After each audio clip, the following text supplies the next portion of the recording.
Durant ces 15 dernières années, j'ai eu l'immense privilège d'accompagner des dizaines de milliers de personnes venues de tous les horizons. Malgré leurs différences apparentes, elles partageaient toutes une quête commune. Elles aspiraient toutes à retrouver une certaine forme de liberté. Mais comment pourrions-nous retrouver notre liberté et découvrir des horizons encore méconnus si la majorité des croyances qui régissent notre vie sont inconscientes?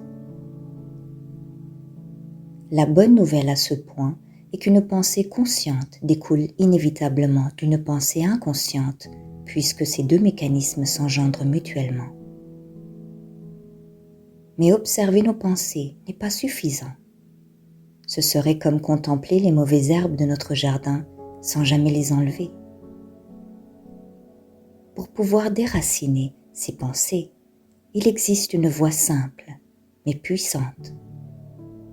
Il s'agit d'utiliser un pouvoir qui nous habite tous, le pouvoir de douter. En effet, seule une radicale remise en question peut engendrer une profonde transformation. Alors, face à une pensée, il ne s'agit plus de nous demander si celle-ci nous est bénéfique ou non et par quel biais nous pouvons la transformer. Au contraire, il s'agit fondamentalement de remettre sa véracité en question et d'étudier la nature même de cette information. Combien de croyances acceptons-nous docilement à notre sujet sans les avoir étudiées au préalable? Nous tentons par exemple de sublimer notre soi-disant manque de confiance sans jamais avoir pris le temps de comprendre ce qu'est ce concept. Face au corps, nous acceptons les informations qui nous ont été données à son sujet sans jamais chercher à élucider ce qu'est ce miracle qui a évolué pendant des millions d'années. Les émotions sont sans cesse gérées, et ce, parce que leur véritable nature n'a pas encore été comprise. Par manque de scepticisme, nous accumulons tant d'informations à notre égard, ce qui alourdit non seulement notre existence, mais cela nous rend surtout dociles et manipulables à souhait. Il suffit de répéter 3 fois la même information au cerveau d'une certaine manière pour qu'il l'accepte et pour qu'il en fasse une vérité. Alors imaginez le nombre de fois où on vous a dit que votre corps était tellement vulnérable. Par manque de scepticisme, vous avez validé cette information et ce faisant, vous avez limité votre corps à une réalité qui vous a été imposée. Aujourd'hui, plus que jamais, votre pouvoir de douter devrait être utilisé à bon escient.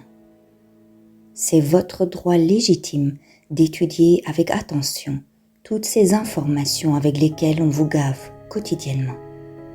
C'est votre droit légitime de dire non à ce qui ne résonne pas pour votre fort intérieur, unique détenteur de votre propre vérité.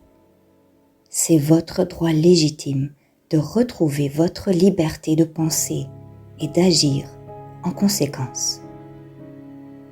Lorsque vous remettez tout en doute, vous permettez à votre savoir inné, à votre intuition, de vous guider et vous redevenez cet être doté d'une intelligence et d'un potentiel qui ne peut être réduit à une vie dans laquelle la seule échappatoire réside dans l'obéissance aveuglée.